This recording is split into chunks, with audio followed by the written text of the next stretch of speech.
இது பாருங்க, என்னாச்சு? மாமா என்ன நம்பிதான் உங்க ரெண்டு பேரும் என் கூட அனுப்பியிருக்காரு கோயிலுக்கு. நாம யாரும் விபூதி குங்குமம் வச்சுக்கலனா அப்புறம் மாமாக்கு சந்தேகம் வராதா? டேய் தங்கவேலு, அந்த விபூதி குங்குமத்தை எடுப்பா. நாம வச்சுக்க மறந்துட்டோம். வெச்சுக்கோ. கோயில்ல இருந்து வாங்கிட்டு வந்துட்டீங்களா? உன்னை விட நான் அதிகமான குழந்தைங்களை பெத்து காட்டுறேன். கரெக்ட், இப்படிதான். இதே மாதிரி எமோஷனல் தான் ரொம்ப முக்கியம். ஏங்க உங்களுக்கு தெரியாம வெற்றியை பார்த்துட்டு வந்துட்டோம்னு நினைக்கிறீங்களா? அதெல்லாம் இல்லைங்க. நாங்க கோயிலுக்கு தான் போயிட்டு வரோம். வாமா லட்சுமி போலாம். உண்மையிலேயே கோயிலுக்கு தான் போயிட்டு வந்தீங்களா?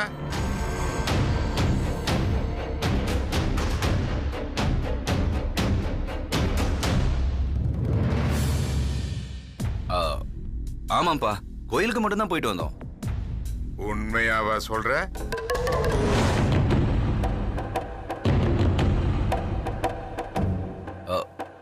அப்பா வேணும்னா நான் கற்பூரத்தை அணைச்சு சத்தியம் பண்ணட்டுமாப்பா? வேண்டாம். போ. தேனு, மாமா நீதாம்மா என்னோட மருமக. என்கிட்ட உண்மையா நடந்துக்குவ. உண்மை சொல்லு. இவங்க கோயிலுக்கு தான் போனாங்களா?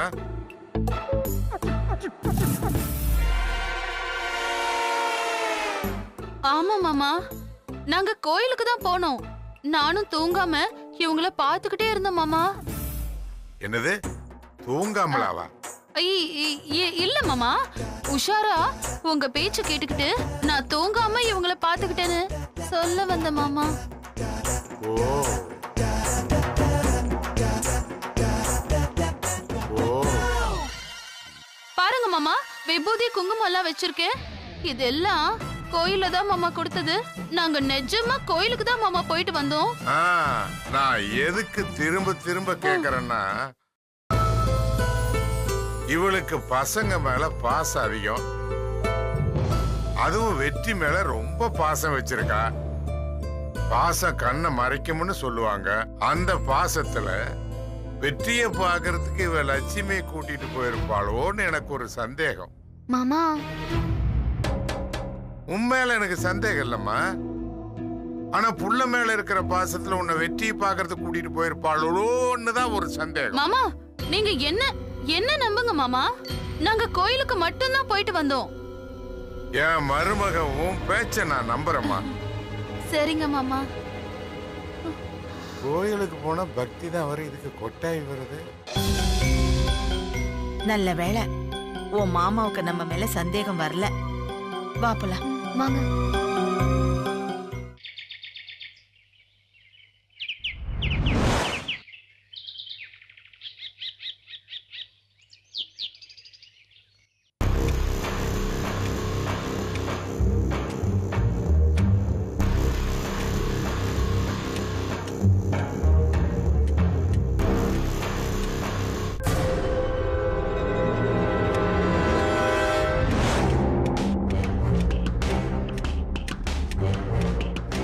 என்ன செஞ்சாலும் இவகிட்ட இருந்து இந்த சாவி கொத்தை வாங்க முடியலையே.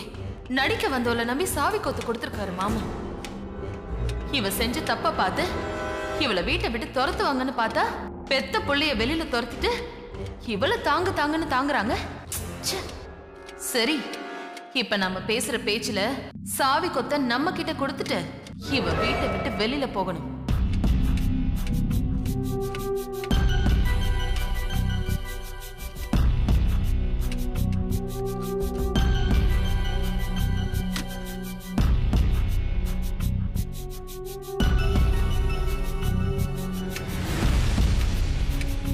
ஹலோ, அம்மா எப்படிமா இருக்கீங்க? லைன் டெட்டான போன்ல யார்கிட்ட பேசிட்டு இருக்காங்க? ஆச்சரியமா இருக்கு. அப்பா நல்லா இருக்காராமா? நான் நல்லா இருக்கேம்மா. ஆமாமா, அதையும் கேக்குறீங்க. இத்தனை நாள லக்ஷ்மியும் வெற்றியும் புருஷன் பொண்டாட்டியும் நடிச்சிட்டு இருந்திருக்காங்க. இது தெரிஞ்ச வெற்றிய மாமா வீட்டை விட்டு வெளியில அமிச்சிட்டாரு. அவரு ரோஷக்காரரு. தான் செஞ்ச தப்ப உணர்ந்து வீட்டை விட்டு போயிட்டாரு. ஆனா நடிக்க வந்தவ, இந்த வீட்டுக்கு சம்பந்தம் இல்லாதவ, சாவி கொத்த வச்சுக்கிட்டு பண்ற ஆளும் இருக்கே. ஐயோ தாங்க முடியலமா. சிச்சி நாள அப்படி இல்லம்மா, ரோஷக்காரி, மானம் உள்ளவ. எனக்கு சம்பந்தம் இல்லாத உரிமை இல்லாத பொருளை உடனே தூக்கி போட்டுருவேன். நீங்க வளர்த்த வளர்ப்பு அப்படிமா? எல்லாரும் அப்படி ஆயிடுவாங்களா? சித்தி சித்தப்பா கிட்ட வளர்ந்தவ தானே சோறு கண்ட இடமே சொர்க்கன்னு உக்காந்துட்டு இருக்காமா. ஐயோ, இதெல்லாம் எங்க போய் முடியும்னே தெரியலம்மா. கேட்டா அத்தை கிட்ட இந்த வீட்டை விட்டு போக மாட்டேன்னு சத்தியம் பண்ணி கொடுத்துருக்காளாம். பொல்லாத சத்தியம். பண்ணி கொடுத்த சத்தியத்தை விட அந்த சாவி கொத்து மேலதாமா இவளுக்கு ஆசையே இருக்கு. இப்படிப்பட்ட மானங்கெட்ட பொழப்பெல்லாம் தேவையா? எல்லாம் ஏன் நேரம். இது எல்லாத்தையும் சகிச்சுக்க வேண்டியதா இருக்கு.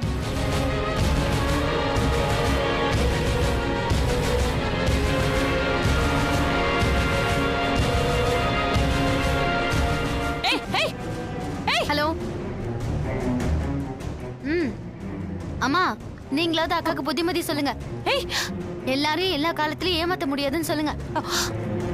அக்கா நல்லவங்களா இருந்திருந்தா இத்தனை மாசமா நான் இந்த வீட்டுக்கு செஞ்ச நல்லது எல்லாமே பார்த்து, பாவம் லக்ஷ்மி சம்பந்தமே இல்லாம எங்க இருந்தோ வந்து இந்த குடும்பத்துக்காக எவ்வளவு உழைச்சிருக்கா. எனக்கும் கல்யாணம் பண்ணி வச்சிருக்கா. இவகிட்ட சாவி குத்து இருக்கிறதா சரின்னு சைலண்டா இருந்திருக்க வேண்டாம்.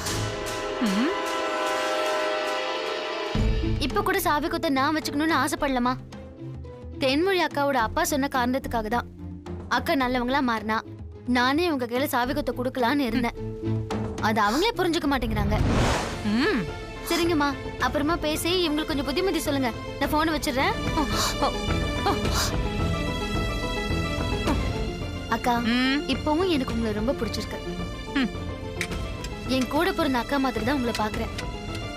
உங்க உரிமையை பறிக்கணும்னு நான் எப்பவுமே நினைச்சதே கிடையாது. இந்த சாவி கொத்து என்கிட்ட இருக்கிறதே நான் பாரமா தான் நினைக்கிறேன். உங்க அப்பா சொன்ன மாதிரி நீங்க நல்லவங்களா மாறுங்க. இந்த குடும்பத்துக்காக வாழுங்க. சாவி கொத்து தானே வந்து சேரும். தள்ளுங்க, தள்ளுங்க.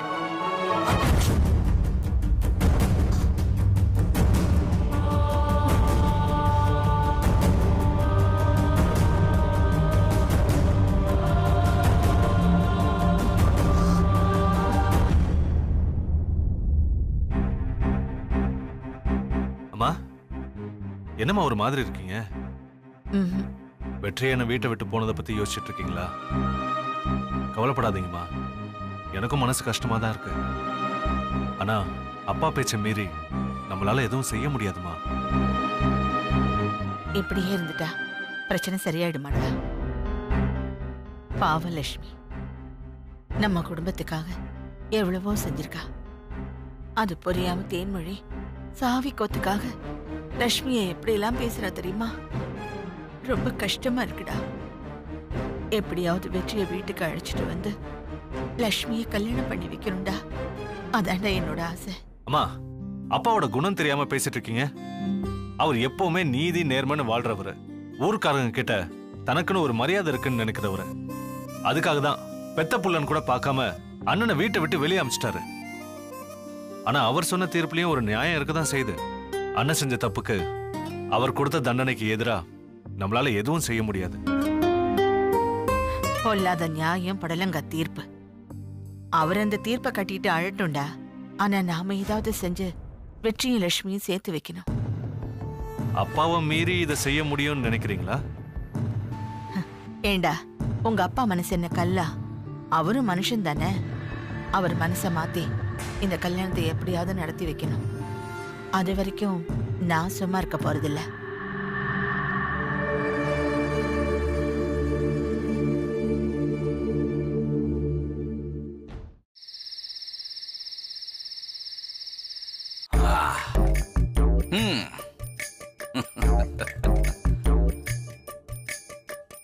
எங்க அம்மா எவ்வளவு அழகா இருக்காங்க.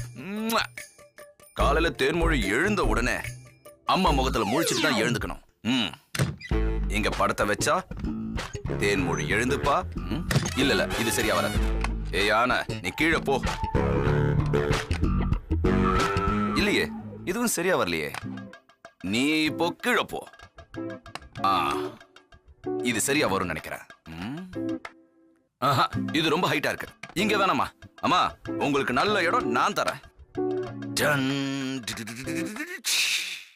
தேன்மொழி கண்ணை முழிச்ச உடனே சரியா அம்மா முகத்துல தான் முழிப்பான்.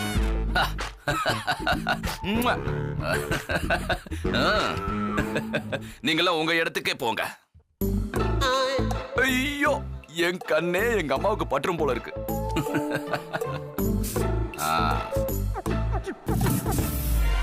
என்ன பண்ணிட்டு இருக்கீங்க? சென்ட் அடிச்சிட்டு இருக்கேன் தேனு. தேனு, சொல்ல மறந்துட்டேன். எங்க அம்மாவை பாத்தியா? எனக்கு எங்க அம்மா ரொம்ப பிடிக்கும்னு உனக்கு தெரியும்ல. அதனால நீ என்ன பண்றனா, இனிமே காலையில எழுந்த உடனே எங்க அம்மா முகத்துல முழிக்கணும். அப்போதான் நமக்கு பிறக்க போற குழந்தை எங்க அம்மா மாதிரி அழகா லட்டு மாதிரியே பிறக்கும். என்னது? நான் உங்க அம்மா முகத்துல முழிக்கணுமா? ஏன் இந்த ஆம்பளைங்கெல்லாம் உங்க அம்மா மாதிரியே குழந்தை பிறக்கணும்னு ஆசைப்படுறீங்க? பிறக்கிற குழந்தை எங்க அம்மா மாதிரி பிறக்க கூடாதா? நான் அந்த அர்த்தத்துல சொல்லல தேனு. உங்க அம்மாவும் அழகுதான். எப்படியோ நம்ம 2 பேருக்கும் குழந்தை போறதா சரிதான். முதல்ல அதை இப்படி கொடுங்க. என்ன தேனு, நீயும் அடிச்சுக்க போறியா? ஆமா, இப்ப அது ஒண்ணுதான் குறைச்சலுங்கிற. சரி, இந்த வாசனை பிடிக்கலன்னா வேற சென்ட் வாங்கிட்டு வரேன். ஐயோ, ஒரு மண்ணு கட்டியும் தேவையில்லைங்கிற. முதல்ல நான் சொல்றத கவனமா கேளுங்க. உங்க தம்பி வெற்றி வீட்டை விட்டு போயிட்டாரு. அவர் நடிக்க கூட்டிட்டு வந்த லக்ஷ்மி மட்டும் இங்கே ஒட்டிக்க பாக்குறா. அவளுக்கும் நமக்கும் என்னங்க சம்பந்தம்? உங்க அம்மா கிட்ட சொல்லி முதல்ல அவளை இந்த வீட்டை விட்டு அனுப்பிட்டு சாவி கொத்த வாங்கி ஏன் கிட்ட கொடுக்கற வழிய பாருங்க. அதை விட்டுட்டு எப்ப பாரு இதே நினைப்புல இருக்கீங்க. லட்சுமிய வீட்டை விட்டு அனுப்புறத அப்புறம் பாத்துக்கலாம் தேனு. இப்போ தேனு, பிறவிலேயே கண் பார்வை போனவனுக்கு திடீர்னு கண்ணு கடிச்சா எப்படி இருக்கும்? அதே மாதிரிதான் நீ சொர்க்கத்தை காட்டிட்டு இப்ப நரகத்துக்கு போனா எப்படி தேனு? என்ன பார்த்தா உனக்கு பாவமா இல்ல? ஐயே, மூஞ்ச பாரு. பாவமாவது புண்ணியமாவது என்ன பொறுத்த வரைக்கும் லக்ஷ்மி இந்த வீட்டை விட்டு போகணும். சாவி கொத்து ஏன் கைக்கு வரணும். அது நடக்கிற வரைக்கும் நமக்குள்ள எதுவுமே கிடையாது. புரியுதா? புரியுதா? புரியுதா? புரியுதா? ஐயோ, சனிய சனிய, இந்த சனியன் கிட்ட அடி வாங்குறதோட பேசாம தரையிலேயே படுத்து தூங்கலாம். என்னங்க முணங்குறீங்க? ஒண்ணு இல்ல தேனு, லட்சுமி கிட்ட இருந்து சாவி கொத்த வாங்கி உன்கிட்ட குடுக்கறத பத்தி யோசிச்சுக்கிட்டு இருந்த. முதல்ல அத செய்யுங்க. ஐயோ, திரும்பவுமா?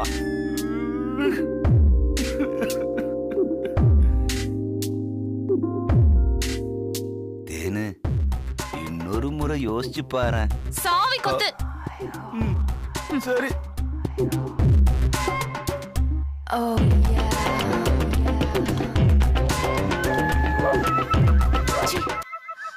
சாவி கொத்து எப்படி வாங்குறது? இந்த துப்பு கெட்ட மனுஷனை வச்சுக்கிட்டு.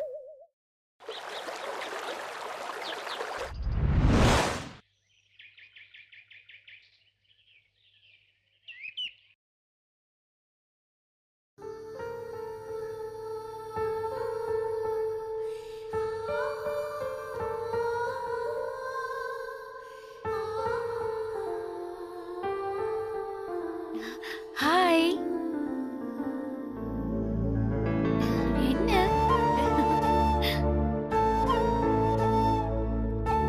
இங்க வா. வா வா வா.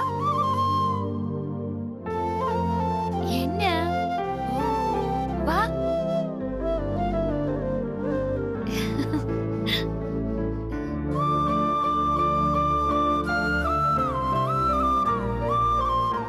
ஏங்க, குழந்தை அழகா இருக்குல்ல? மா, கிரேசிங்கிறது யாரு? எங்க குழந்தைய கொஞ்சம் பாத்துக்கோங்க. செக்கப் போயிட்டு வந்துடுறேன். ஏய், இங்க பாரு, இங்க பாரு.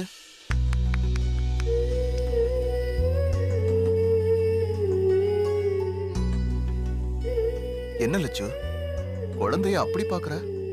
குழந்தைன்னா உனக்கு அவ்வளவு இஷ்டமா? இத்தனை வருஷமா தங்கச்சிங்களை குழந்தை மாதிரி பாத்துக்கிட்டேன். சின்னவளை தவிர மத்த 2 பேருக்கும் கல்யாணம் ஆயிடுச்சு. சின்னவளுக்கும் கல்யாணம் ஆயிட்டா அவளும் புருஷன் வீட்டுக்கு போயிடுவா. அதுக்கப்புறம் நான் கொஞ்சம் சண்டை போட, என் மனசுல உள்ளதை மறைக்காம சொல்ல, உங்களை தவிர வேற யாருங்க இருக்கா? இதுவே நமக்குன்னு ஒரு குழந்தை வந்துட்டா எவ்வளவு நல்லா இருக்கும். அப்போ உனக்கு குழந்தை பிறந்தா இந்த அப்பனுக்கு மொத்தமே கிடைக்காது, அப்படித்தானே? சி, போங்க.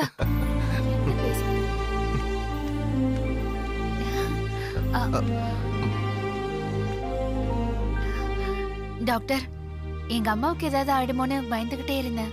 ஆனா கடவுள் மாதிரி எங்க அம்மாவை திருப்பி கொடுத்துட்டீங்க. ரொம்ப நன்றி டாக்டர். நான் என் கடமையை தான் செஞ்சேன். அதே மாதிரி நீங்களும் உங்க கடமையை செய்யணும். நான் எங்க அம்மாவை நல்லபடியா பாத்துக்குவேன் டாக்டர். நீங்க நல்லா பாத்துப்பீங்கன்னு எனக்கு நல்லா தெரியும். அத பத்தி நான் சொல்லல. இந்த ஹாஸ்பிடலோட சென்டிமெண்ட்ட காப்பாத்துங்கன்னு சொல்ல வரேன். ஹாஸ்பிடல் சென்டிமெண்டா? என்ன டாக்டர் சொல்றீங்க? ஆமா, உன்னோட கல்யாணத்தை சேர்த்து இதுவரைக்கும் இந்த ஹாஸ்பிடல்ல 3 கல்யாணம் நடந்திருக்கு. இப்பவும் அந்த ஜோடிங்க சந்தோஷமா இருக்காங்க. இங்கதான் குழந்தைங்களையும் பெத்துக்கிட்டாங்க. அதே மாதிரி நீயும் இந்த ஹாஸ்பிடல்ல தான் குழந்தை பெத்துக்கணும். டாக்டர், இப்பதான் நாங்க அதை பத்தி பேசிட்டு இருந்தோம். குழந்தைன்னா அவளுக்கு ரொம்ப இஷ்டம். லட்சுமியோட ஆசையை நிறைவேற்ற நிறைய குழந்தைங்களை பெத்துக்கணும்னு ஆசைதான். இருந்தாலும் கவர்மெண்ட் சொல்றத கேட்டுட்டு நாம் இருவர் நமக்கு இருவர்னு 2 குழந்தைங்களை பெத்துக்க போறோம். ஏங்க, டாக்டர் கிட்ட எங்க அம்மா பத்தி விசாரிக்கிறத விட்டுட்டு எதையோ பேசிட்டு இருக்கீங்க. டாக்டர், எங்க அம்மா எப்படி இருக்காங்க? She is perfectly all right. பழையபடி எல்லா வேலையும் செய்யலாம். எந்த மருந்தும் அவங்களுக்கு தேவையில்லை. டாக்டர், இது போதும் எனக்கு. சரி, அம்மாவை நல்லபடியா பாத்துக்கோங்க. அவங்க வந்ததுக்கு அப்புறம் பத்திரமா கூட்டிட்டு போங்க. சரியா? சரி டாக்டர். ஏய், என்ன? இங்க பாரு, இங்க பாரு. வா வா வா வா. என்னடா அழக்கூடாது. என்னடி இது? உள்ள போயிட்டு வர்றதுக்குள்ள கையில ஒரு குழந்தைய வச்சிருக்க. யார் குழந்தை? இவரோட செட்டப்போட குழந்தை. ஏய், சரியா சொன்னடி செல்லக்குட்டி. சாருக்கு ஆசை அதிகம் தான். என்ன தவிர வேற ஒருத்தி உங்களை பார்த்தா உங்க 2 பேரையும் கொன்னே போட்டுருவேன். நீங்க எனக்கு மட்டும்தான் சொந்தம். என்னடா? என் குழந்தைய பாத்துக்கிட்டதுக்கு ரொம்ப தேங்க்ஸ்ங்க. எனக்கு பிடிச்ச விஷயம் தானே செஞ்சேன். ஆமா, குழந்தை பேர் என்ன? இனிமே தான் பேர் வைக்கணும். பேசாம கண்ணம்மான்னு வச்சிருங்க. சரிங்க. ஆண்டிய பாருங்க. பாய் சொல்லுங்க.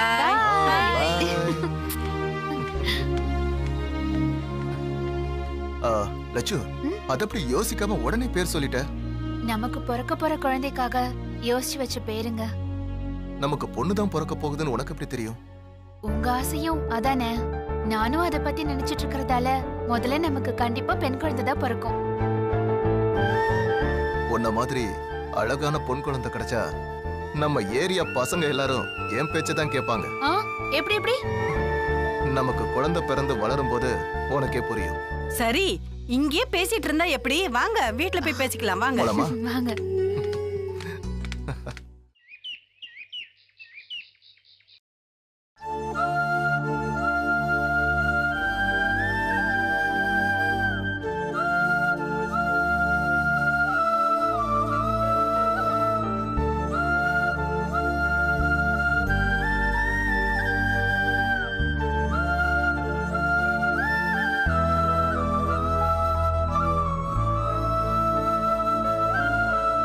எத்தனை தடவை யோசிச்சோம் வெற்றியை வீட்டுக்கு கூட்டிட்டு வரதுக்கான ஐடியா வரமாட்டேங்குதே.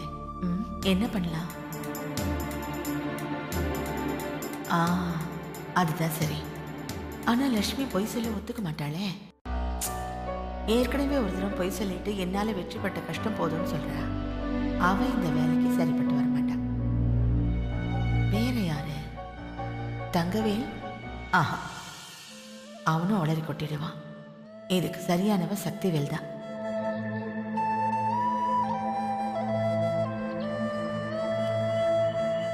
லைட்டா ட்ரிம் பண்ணி அழகா இல்ல.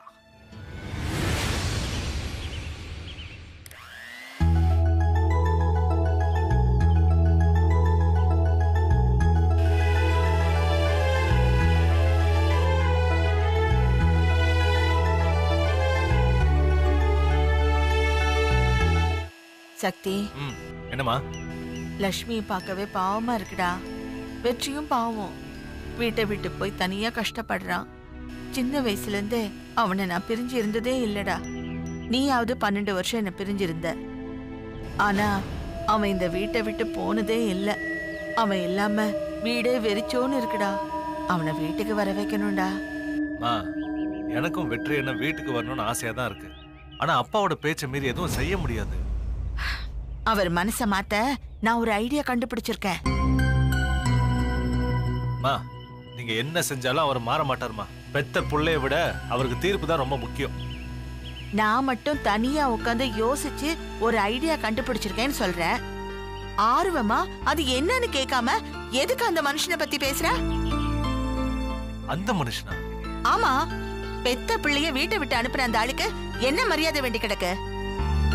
என்னம்மா இப்படி மாறிட்டீங்க? என் பிள்ளைய வீட்டுக்கு வர வைக்க நான் மாறித்தான் ஆகணும். காலத்தின் கட்டாயம்.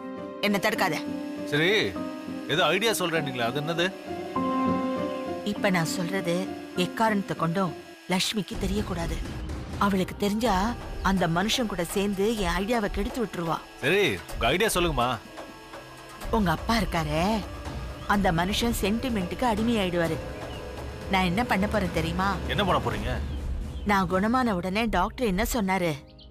லட்சுமி கூட அடிக்கடி சொல்லிட்டு இருப்பாளே, எனக்கு எந்த அதிர்ச்சியான விஷயம் சொன்னாலும் எனக்கு கோபம் வந்துரும்னு. ஆமா, அதுக்கு என்ன? வெற்றி வீட்டை விட்டு போன சோகத்துல, அவனை நினைச்ச ஏக்கத்துல நான் மயங்கி விழுந்துடுறேன். அப்படி நான் விழறதுக்கு முன்னாடி நைஸா பெட்ட நான் விழுற இடத்துல போட்டு வச்சிரு. ஐடியா ஒர்க் அவுட்டா?